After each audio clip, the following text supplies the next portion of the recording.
Welcome to Wombat Academy. This video series will provide step-by-step tutorials on using the core functions on Wombat Exchange, the hyper-efficient multi-chain stable swap. If this is your first time using Wombat, there are 3 things you need to complete before we begin.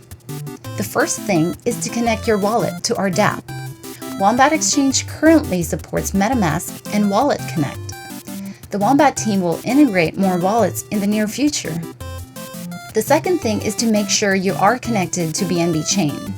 A link to the instructions for adding BNB Chain to your wallet will be provided in the description of this video.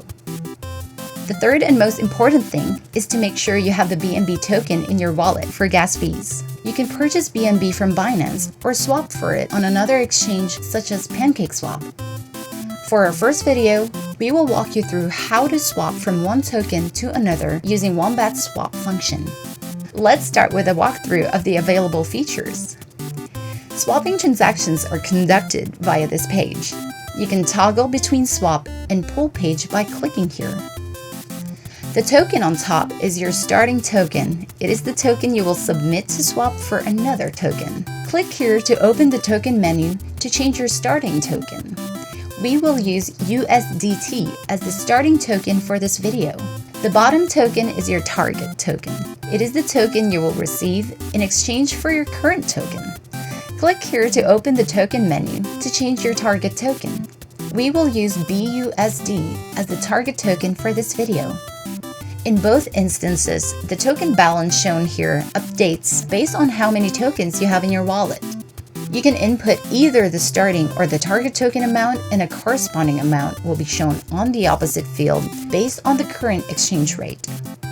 Click on the arrow icon here to switch the starting and target tokens. The exchange rate between the starting and target token is shown here at the bottom right. It is based on the coverage ratio of the starting and target tokens. Click on the drop-down arrow to reveal more information about exchange rate. Minimum received refers to the minimum amount of target tokens you will receive for this transaction based on your slippage tolerance setting. We will talk more about slippage tolerance in a moment. Your swap will fail if you are unable to receive this amount at any point during the transaction. Fees refer to the 0.01 fee collected by Wombat as revenue for this transaction. Price impact is the difference between the market exchange rate and the estimated exchange rate due to the size of your transaction. The larger your transaction size, the higher the price impact and slippage.